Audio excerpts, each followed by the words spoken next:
Dear students, ഇന്ന് sample പേപ്പറിലുള്ള കുറച്ച് MCQ questions ആണ് ചെയ്യുന്നത്. അപ്പോൾ എന്തൊക്കെയാണെന്നുള്ളത് നോക്കാം. ആദ്യത്തെ ക്വസ്റ്റ്യൻ എന്ന് പറയുന്നത് cot θ minus cosec θ whole square. അപ്പോൾ ഇവിടെ മൈനസ് വന്നു കഴിഞ്ഞാൽ എന്തായാലും നമുക്ക് കിട്ടുന്ന ആൻസറിൽ 1 മൈനസ്, അതായത് cot θ എന്ന് പറയുന്നത് എന്താണ്, cos θ ബൈ sin θ ആണ്. cosec θ എന്ന് പറഞ്ഞാൽ 1 ബൈ sin θ ആണ്. അപ്പോൾ എന്തായാലും 1 minus cos θ by 1 plus cos θ ആണ് ആൻസർ വരിക. അപ്പോൾ അതെങ്ങനെ ചെയ്യാന്നുള്ളത് നോക്കാം. അതായത് നെഗറ്റീവ് വന്നാൽ എന്തായാലും ന്യൂമറേറ്ററിൽ നെഗറ്റീവ് ഉണ്ടാവും എന്നുള്ളത് ഓർമ്മിക്കാം. cos θ by sin θ minus 1 by sin θ ന്റെ ഹോൾ സ്ക്വയർ. അപ്പോൾ ഇവിടെ നമുക്ക് cos θ minus 1 whole square divide by ഇവിടെ sin θ, അതായത് sin θ എന്ന് പറയുമ്പോൾ അതിനെ സ്ക്വയർ ചെയ്യുമ്പോൾ sin സ്ക്വയർ θ ആണ് വരുന്നത്. sin സ്ക്വയർ θ എന്ന് പറഞ്ഞു കഴിഞ്ഞാൽ എന്താണ്, 1 മൈനസ് cos സ്ക്വയർ θ. അപ്പോൾ നമുക്ക് അതിനെ എങ്ങനെ എഴുതാം, cos θ minus 1 whole square divide by 1 minus cos square θ. അടുത്തത് ഈ 1 മൈനസ് cos സ്ക്വയർ θ എന്ന് പറഞ്ഞാൽ 1 plus cos θ into 1 minus cos θ ആണ്. അപ്പോൾ ഇവിടെ cos θ minus 1 whole square divide by 1 minus cos θ into 1 plus cos θ. ഇവിടെ നമുക്ക് 1 മൈനസ് cos θ ക്യാൻസൽ ആയി പോകും. അതായത് a മൈനസ് ബി ഹോൾ സ്ക്വയറും b മൈനസ് എ ഹോൾ സ്ക്വയറും സെയിം ആണ്. ഇവിടെ നമ്മൾ മൈനസ് പുറത്തേക്ക് എടുക്കുകയാണ്, മൈനസ് 1 സ്ക്വയർ. അതായത് ഇതിനെ നമുക്ക് 1 മൈനസ് cos θ ഹോൾ സ്ക്വയർ എന്ന് എഴുതിയാലും അത് കറക്റ്റ് ചെയ്യുന്നു. Divide by 1 minus cos θ into 1 plus cos θ ആണ്.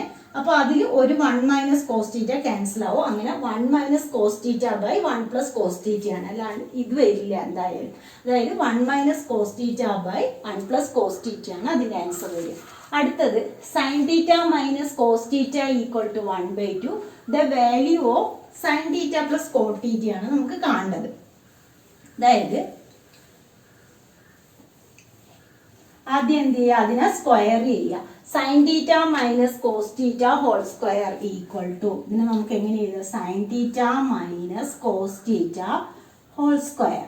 അപ്പോൾ രണ്ട് ഭാഗം, അതായത് LHSഉം RHSഉം സ്ക്വയർ ചെയ്യും. അപ്പോൾ ഇവിടെ സ്ക്വയർ ചെയ്യുമ്പോൾ 1/2 സ്ക്വയർ ചെയ്യുമ്പോൾ 1/4 ആയി. ഇനി ഇതിന് എന്ത് ചെയ്യുക, a minus B whole square. അപ്പോൾ എന്താ വരിക, a square plus B square minus 2ab, അതായത് 2 sin θ cos θ ഈക്വൽ ടു 1/4. അടുത്തത് ഇത് 1 ആണ്. അപ്പോൾ 1 മൈനസ് 1/4, 1 മൈനസ് 1/4 ഇതിന് അങ്ങോട്ടേക്ക് കൊണ്ടുപോകുന്നു, 2 sin θ cos θ. അപ്പോൾ 1 മൈനസ് 1/4 എന്ന് പറഞ്ഞു കഴിഞ്ഞാൽ എന്താണ്, 3/4. 3/4 ഈക്വൽ ടു 2 sin θ cos θ. ഇനി എന്ത് ചെയ്യുക, ഒരു 1 ആഡ് ചെയ്യുക. ഇപ്പുറത്തും ആഡ് ചെയ്യുന്നു, ഇപ്പുറത്തും ആഡ് ചെയ്യുന്നു. അപ്പോൾ ഈ 1 എന്ന് പറയുന്നത് sin square θ plus cos square θ. ഇവിടെ 7/4, അതായത് 4 ഇൻറ്റു 1 4 പ്ലസ് 3 7/4 ഈക്വൽ ടു നമുക്ക് എങ്ങനെ എഴുതാം, sin square θ plus cos square θ plus 2 sin, അതായത് ഈ 1നെ sin square θ plus cos square θ. അപ്പോൾ sin square θ plus cos square θ plus 2 sin θ cos θ. ഇത് എന്താണ്, a plus B whole square ആണ്. അതായത് sin θ plus cos θ whole square ആണ് നമുക്ക് എന്ത് കിട്ടിയിട്ടുള്ളത്, 7/4. അപ്പോൾ sin θ പ്ലസ് cos θ എന്ന് പറയുന്നത് ഇതിൻ്റെ റൂട്ട്. അപ്പോൾ റൂട്ട് 7/2, അതായത് 4ന്റെ സ്ക്വയർ റൂട്ട് 2. ഇത് sin θ plus cos θ whole square ആണ് നമുക്ക് എന്ത് കിട്ടിയിട്ടുള്ളത്, 7/4. നമുക്ക് ഇവിടെ കണ്ടുപിടിക്കേണ്ടത് sin θ പ്ലസ് cos θ ആണ്. അപ്പോൾ ഇതിൻ്റെ സ്ക്വയർ റൂട്ട് 7/2. അടുത്ത question, sin a is equal to, sin a എന്ന് പറയുന്നത് സീക്കിൻ്റെ ടേംസിൽ നമുക്ക് എഴുതണം. അതായത് സൈൻ എന്ന് പറയുന്നത് സൈൻ സ്ക്വയർ എ നമുക്കറിയാം. എന്താണ് സൈൻ സ്ക്വയർ എ എന്ന് പറഞ്ഞു കഴിഞ്ഞാൽ 1 മൈനസ് കോസ് സ്ക്വയർ എ ആണ്. അപ്പോൾ സൈൻ എ എന്ന് പറയുമ്പോൾ എന്താണ്, root of 1 minus cos square A. ഇനി ഈ കോസിനെ നമുക്ക് സീക്കിൻ്റെ ടേമിലേക്ക് മാറ്റാൻ അറിയാം. എങ്ങനെയാണ് കോസിനെ സീക്കിൻ്റെ ടേമിലേക്ക് മാറ്റുക, 1 മൈനസ് 1/6 സ്ക്വയർ എ. ഇനി എന്ത് ചെയ്യുക, LCM. അപ്പോൾ root of 6 square A minus 1/6 square A എന്ന് വരും. ഈ 6 സ്ക്വയർ എ റൂട്ടിന് പുറത്തേക്ക് വരുമ്പോൾ സീക്ക് ചെയ്യാം. അപ്പോൾ നമ്മളെ ആൻസർ എന്ന് പറയുന്നത് root of 6 square A minus 1/6.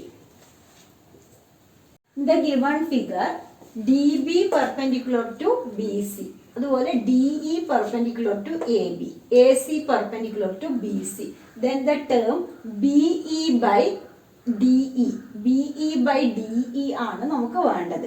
അപ്പോൾ ഇവിടെ നമുക്ക് ഒരു ആംഗിൾ ഇതിൽ നിന്ന് തന്നെ മനസ്സിലാകുന്നുണ്ട്, ഇവിടെ രണ്ട് ട്രയാങ്കിൾ കാണുന്നുണ്ട്. അപ്പോൾ ഇത് സിമിലാരിറ്റി യൂസ് ചെയ്തിട്ട് നമുക്ക് ചെയ്യാൻ പറ്റുള്ളൂ. അപ്പോൾ ഏത് സിമിലാരിറ്റി, സിമിലാരിറ്റിയിൽ ആ രണ്ട് ട്രയാങ്കിൾ സിമിലർ ആണെന്ന് പറയാം. അതിനു വേണ്ടി ഇവിടെ ഒരു ആംഗിൾ നമുക്ക് ഈക്വൽ എന്ന് തന്നിട്ടുണ്ട്, അതായത് ആംഗിൾ ഇയും ആംഗിൾ സിയും 90 ഡിഗ്രിയാണ്. പിന്നെ ഇത് പെർപെൻഡിക്കുലർ ആണ്, അതുപോലെ ഇതും പെർപെൻഡിക്കുലർ ആണെന്ന് പറഞ്ഞു. അപ്പൊ ഈ രണ്ട് ലൈനും എന്തായിരിക്കും, പാരലൽ ആയിരിക്കും. അതായത് D B parallel to A C ആണ്. D B parallel to A C ആണെങ്കിൽ ഇതൊരു ട്രാൻസ്വേഴ്സൽ, എ ബി എന്നുള്ള ട്രാൻസ്വേഴ്സൽ കട്ട് ചെയ്യുമ്പോൾ ഈ ആംഗിളും ഈ ആംഗിളും ഓൾട്ടർനേറ്റ് ഇന്റീരിയർ ആംഗിൾസ് എന്തായിരിക്കും, ഈക്വൽ ആയിരിക്കും. അതായത് angle D B E equal to angle B A C, B S സിക്ക് ഈക്വൽ ആണ്, ഓൾട്ടർനേറ്റ് ഇന്റീരിയർ ആംഗിൾസ് ആണ്. അപ്പൊ ഈ രണ്ട് ആംഗിളും ഈക്വൽ ആണെങ്കിൽ എ സിമിലാരിറ്റിയിൽ നമുക്ക് എന്ത് പറയാം, ട്രയാങ്കിൾ അതായത് D B E, triangle D B E similar to ഏതെല്ലാം ആംഗിളിനാണ് ഈക്വൽ വരുന്നത്, ബി എന്ന് പറയുന്നത് നമുക്ക് എക്കാണ് ഈക്വൽ, ഇ എന്ന് പറയുന്നത് സിക്കാണ് ഈക്വൽ. അപ്പോ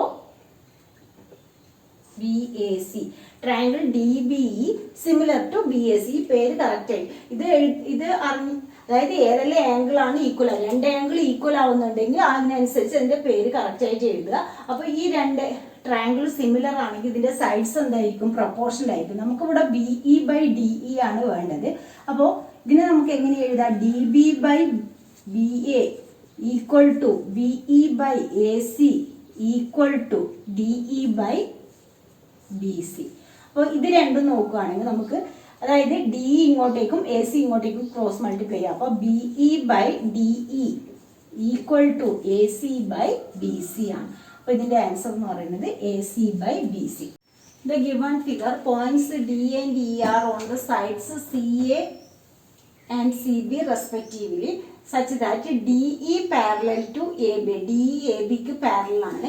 AD equal to 2x, AD 2x എന്ന് തന്നിട്ടുണ്ട്. BC എന്ന് പറയുന്നത് x plus 3, BE എന്ന് പറയുന്നത് 2x minus 1, CE എന്ന് പറയുന്നത് x.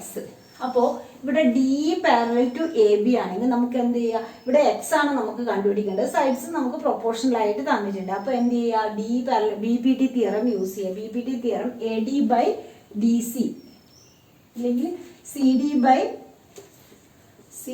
by AD equal to CE by BE. അപ്പോൾ CD എന്ന് പറയുന്നത് x plus 3 divide by 2x equal to ഇവിടെ x by 2x minus 1 cross multiply ചെയ്യുക. x plus 3 into 2x minus 1 equal to ഇവിടെ 2x square എന്ന് വരും. അപ്പോൾ ഇത് 2x സ്ക്വയർ ബ്രാക്കറ്റ് ഓപ്പൺ ചെയ്യുക, 2x സ്ക്വയർ മൈനസ് എക്സ് പിന്നെ plus 6x minus 3 equal to 2x square. അപ്പോൾ 2x സ്ക്വയർ ക്യാൻസൽ ആയിപ്പോയി. ഇവിടെ 5x is equal to 3, x is equal to 3/5. അപ്പോൾ അതിൻ്റെ ആൻസർ എന്ന് പറയുന്നത് 3/5. BPT തിയറി യൂസ് ചെയ്തിട്ട് ചെയ്യുന്നുണ്ട്. If one root of the equation k minus 1 into x square minus 10x plus 3 equal to 0 is the reciprocal of the other, then the value of k is.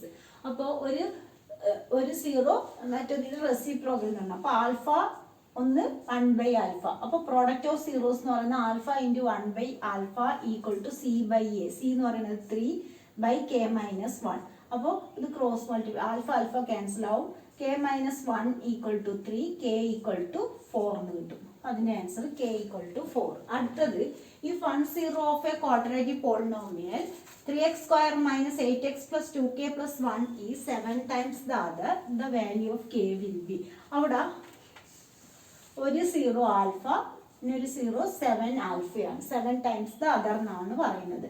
അപ്പോൾ ഇതിൻ്റെ sum of zeros alpha plus beta, അതായത് beta 7 ആൽഫയാണ്. Alpha plus beta എന്ന് പറയുന്നത് -b/a ആണ്. അപ്പോൾ -b/a എന്ന് പറയുമ്പോൾ അവിടെ 8/3 ആണ് വരിക. അപ്പോൾ 8 ആൽഫ ഈക്വൽ ടു 8/3 എന്ന് പറഞ്ഞു കഴിഞ്ഞാൽ ഇവിടെ ആൽഫ എന്ന് പറയുന്നത് എന്തായിരിക്കും? 1/3. അപ്പോൾ therefore alpha equal to 1/3. 8 cancel ആയപ്പോൾ ആൽഫ 1/3 എന്ന് കിട്ടി. നമുക്കിവിടെ കെ ആണ് കാണേണ്ടത്.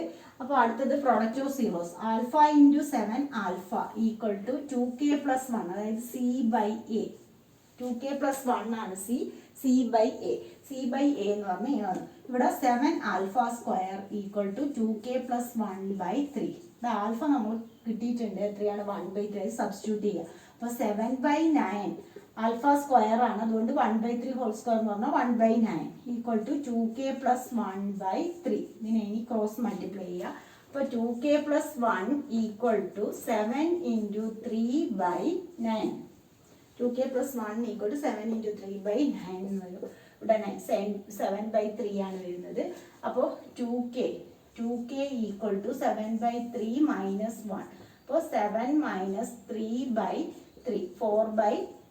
2k ഈക്വൽ ടു 4/3 ആണെങ്കിൽ k എന്ന് പറയുന്നത് 2/3. അതിൻ്റെ answer 2/3. A steel wire is bent in the form of a square encloses an area 121 centimeter square. If the same wire is bent in the form of a circle, what is the circumference of the circle? അതായത് ഒരു steel വയറിനെ നമ്മൾ bend ചെയ്തിട്ട് square ആക്കി. ആ സ്ക്വയറിന്റെ area നമുക്ക് തന്നിട്ടുണ്ട്. എത്രയാണ്? ഏരിയ എന്ന് പറയുന്നത് 121 സെന്റിമീറ്റർ സ്ക്വയർ ആണ്. അപ്പൊ അതിന്റെ സൈഡ് എന്ന് പറയുന്നത് എന്തായിരിക്കും? സൈഡ് ഈക്വൽ ടു സ്ക്വയറിന്റെ സൈഡ് എന്ന് പറയുന്നത് √121. √121 എന്ന് പറഞ്ഞാൽ 11 ആണ് വരിക. ഇനി ഇതിന്റെ, അതായത് ഒരു വയറിനെ നമ്മൾ ബെൻഡ് ചെയ്ത് സ്ക്വയർ ആക്കി. ആ വയറിന്റെ ലെങ്ത് തന്നെയായിരിക്കും ആ സർക്കിൾ. ആദ്യം സ്ക്വയർ ഷേപ്പിൽ മാറ്റി പിന്നെ അതിനെ സർക്കിൾ ആക്കുന്നു. അപ്പൊ ഇതിന്റെ രണ്ടിന്റെ എന്താണ് നമുക്ക് ഈക്വൽ ആയിരിക്കുക? പെരിമീറ്റർ ആണ് ഈക്വൽ ആകും. അപ്പൊ ഈ വയറിന്റെ ലെങ്ത് കാണാൻ വേണ്ടി പെരിമീറ്റർ ഓഫ് സ്ക്വയർ തന്നെയാണ് എന്ത്? Length of wire equal to length of wire ആണ്. അപ്പോ പെരിമീറ്റർ കാണാൻ വേണ്ടി 4 × സൈഡ് ആണ് പെരിമീറ്റർ. അപ്പോൾ 4 × 11 എന്ന് പറഞ്ഞാൽ 44. അപ്പോൾ 44 ആണ് സ്ക്വയറിന്റെ പെരിമീറ്റർ എങ്കിൽ സർക്കിളിന്റെയും സർക്കംഫറൻസ്, അതായത് പെരിമീറ്റർ എന്തായിരിക്കും? 44 തന്നെ. Perimeter of a sector of a circle of radius 5.2 cm is 16.4 cm. അതായത് പെരിമീറ്റർ, സെക്ടർ ഓഫ് സർക്കിളിന്റെ പെരിമീറ്റർ 16.4 തന്നിട്ടുണ്ട്. അതിന്റെ radius 5.2. What will be the area of sector of a circle? നമുക്ക് area of sector of a circle ആണ് കാണേണ്ടത്. അപ്പോൾ ഇതിന്റെ ഈ സെക്ടറിന്റെ പെരിമീറ്റർ ആണ് നമുക്ക് തന്നിട്ടുള്ളത്. ഇതാണ് നമ്മൾ സെക്ടർ എന്ന് പറയുന്നത്. സെക്ടറിന്റെ പെരിമീറ്റർ എന്ന് പറഞ്ഞാൽ ഇത് റേഡിയസ്. ഇവിടെ നമ്മൾ പേര് കൊടുക്കുക OAB എന്ന് കൊടുക്കുകയാണെങ്കിൽ OA + OB + AB ആണ് എത്ര? 16.4. OA + OB + AB എന്ന് പറയുന്നത് 16.4 ആണ്. അവിടെ OA OB എന്താണ്? റേഡിയസ് ആണ്. അത് നമുക്ക് തന്നിട്ടുണ്ട്. 5.2 + 5.2 + AB എന്ന് പറയുന്നത് ആർക്ക് ലെങ്ത് ആണ്. അത് കണ്ടുപിടിക്കുക നമുക്ക്. 16.4. ഇവിടെ ആംഗിൾ തരാത്തത് കൊണ്ട് തന്നെ നമുക്ക് നമ്മൾ ഫോർമുല എന്ന് പറയുന്നത് area of sector equal to arc length /2 × radius ആണ്. അപ്പൊ ആർക്ക് ലെങ്ത് കിട്ടാൻ വേണ്ടിയിട്ടാണ് നമ്മൾ ഇങ്ങനെ ചെയ്യുന്നത്. അപ്പൊ AB കണ്ടുപിടിക്കുക. AB എന്ന് പറയുന്നത് ഈക്വൽ ടു 16.4 - 10.4. അപ്പോൾ ഇവിടെ 6 എന്ന് കിട്ടും. 10.4 ആണ്. ഇത് രണ്ടും ആഡ് ചെയ്ത 10.4 16.4 മൈനസ് ചെയ്തു. AB 6 എന്ന് കിട്ടി. ഏരിയ ഓഫ് സെക്ടർ എന്ന് പറയുന്നത് എന്താണ്? 6/2 × 5.2. അപ്പോൾ 3. അപ്പോൾ 15.6. അതിന്റെ ആൻസർ എന്ന് പറയുന്നത് 15.6. The center and radius of a circle is 3,4 and 7 units. Then what is the position of the point A 5,8 with respect to circle? അതായത് ഒരു സർക്കിള് അതിന്റെ സെന്റർ നമുക്ക് തന്നിട്ടുണ്ട്. സെന്റർ എന്ന് പറയുന്നത് 3,4 ആണ്. അതുപോലെ റേഡിയസ് എന്ന് പറയുന്നത് 7 യൂണിറ്റ് ആണ്. അപ്പോൾ ഇവിടെ സെന്ററും ഇതും തമ്മിലുള്ള ഡിസ്റ്റൻസ് ആണ് 7 യൂണിറ്റ് തന്നിട്ടുള്ളത്. പോയിന്റ് എ എന്ന് പറയുന്നത് 5,8 ആണ്. അത് എവിടെയാണുള്ളത് നമുക്കറിയില്ല. എ എന്ന് പറയുന്നത് 5,8ഉം അതുപോലെ സെന്റർ എന്ന് പറയുന്നത് 3,4 ആണ്. ഇതിന്റെ ഡിസ്റ്റൻസ്, അതായത് എ എവിടെയാന്നുള്ളത് അറിയില്ല, നമുക്ക് ഈ ഡിസ്റ്റൻസ് കണ്ടുപിടിക്കാം. ആ ഡിസ്റ്റൻസ് കണ്ടുപിടിച്ച് കഴിഞ്ഞാൽ അത് ഇതിന്റെ ഉള്ളിലാണ് വരുന്നതെങ്കിൽ നമുക്ക് എ സർക്കിളിന്റെ മുകളിലാണെന്ന് പറയാം. 7 തന്നെ കിട്ടുകയാണെങ്കിൽ. അപ്പോൾ ഇതൊന്ന് ആദ്യം ഡിസ്റ്റൻസ് കണ്ടുപിടിക്കുക. Distance is equal to root of x1 minus x2 whole square plus y1 minus y2 whole square. അപ്പോൾ ഇവിടെ നമുക്ക് റൂട്ട് 2 സ്ക്വയർ പ്ലസ് 4 സ്ക്വയർ ആണ് വരുന്നത്. അതായത് 16 പ്ലസ് 4 എന്ന് പറഞ്ഞു കഴിഞ്ഞാൽ റൂട്ട് 20 ആണ് വരുന്നത്. റൂട്ട് 20 എന്ന് പറയുന്നത് 7-നേക്കാളും ചെറുതാണ്. അപ്പോൾ 7-നേക്കാളും ചെറുതായിട്ട് ലെസ് ദാൻ റൂട്ട് 20 ആണ്. അതായത് 7 ഇതായതുകൊണ്ട് സർക്കിളിൻ്റെ ഉള്ളിലാണ് പോയിന്റ് എ വരിക. ഇല്ലെങ്കിൽ നമുക്ക് ഇതിനേക്കാളും വലുത് അങ്ങനെയോ അല്ലെങ്കിൽ ഇത് തന്നെയാണ് കിട്ടുന്നതെങ്കിൽ സർക്കിളിൽ തന്നെയാണെന്ന് പറയാം. അപ്പോൾ ഇത് ഇങ്ങനെ വന്നതുകൊണ്ട് ഇൻസൈഡ് ദ സർക്കിൾ എന്നാണ് പറയുന്നത് അതിൻ്റെ ആൻസർ. അടുത്തത് the total number of factors of prime number. Prime നമ്പറിന് 1ഉം ആ സെയിം നമ്പറും തന്നെയാണ് ഫാക്ടേഴ്സ് ആയിട്ടുണ്ടാവുക. അപ്പോൾ 2 ഫാക്ടറിൽ ഉണ്ടാവും. 3 bells toll at intervals 9, 12 and 15 minutes respectively. If they start tolling together, after what time will they next toll together? ഇങ്ങനത്തെ question വന്നു കഴിഞ്ഞാൽ അതിൻ്റെ LCM ആണ് കണ്ടുപിടിക്കുന്നത്. അപ്പോൾ 9, 12, 15 ഇത് 3 കൊണ്ട് നമുക്ക് ഡിവൈഡ് ചെയ്യാൻ പറ്റും. അപ്പോൾ 3, 4, 5 ഇനിയൊന്നും നമുക്ക് കോമൺ ആയിട്ടില്ല. അപ്പോൾ 3 × 3 9, 9 × 20 180 മിനിറ്റ്സ്. അപ്പോൾ ഇതിൻ്റെ ആൻസർ എന്ന് പറയുന്നത് 180 മിനിറ്റ്സ് ആണ്. അത് മിനിറ്റ്സിലാണ് നിങ്ങൾക്ക് ആൻസറിലുള്ളതെങ്കിൽ അതേപോലെ എഴുതാം 180 മിനിറ്റ്സ്. ഇനി അവേഴ്സിലാണ് തന്നിട്ടുള്ളതെങ്കിൽ എന്ത് ചെയ്യുക 180 ഡിവൈഡ് ബൈ 60. അപ്പോൾ എത്രയാണ് 3 hours. അപ്പോൾ അങ്ങനെ നോക്കിയിട്ട് എന്താണ് ഓപ്ഷനിലുള്ളത് അത് നോക്കിയിട്ട് എഴുതുക. അപ്പോൾ ഇന്നത്തെ ക്ലാസ് 3 ഉള്ളൂ. ഇങ്ങനെ ക്ലാസ് ഇഷ്ടമായി ലൈക്ക് ചെയ്യുക. അതുപോലെ ഒരുപാട് MCQ ക്വസ്റ്റ്യൻസിൻ്റെ വീഡിയോ അപ്ലോഡ് ചെയ്തിട്ടുണ്ട്. എല്ലാം കണ്ട് ഒന്ന് ചെയ്ത് പഠിക്കുക. എന്തെങ്കിലും ഡൗട്ട് ഉണ്ടെങ്കിൽ കമൻറ്റ് സെക്ഷനിലൂടെ ചോദിക്കുക. നല്ലപോലെ ചെയ്ത് പഠിക്കുക. അപ്പോൾ all the best for your board exam. Thank you.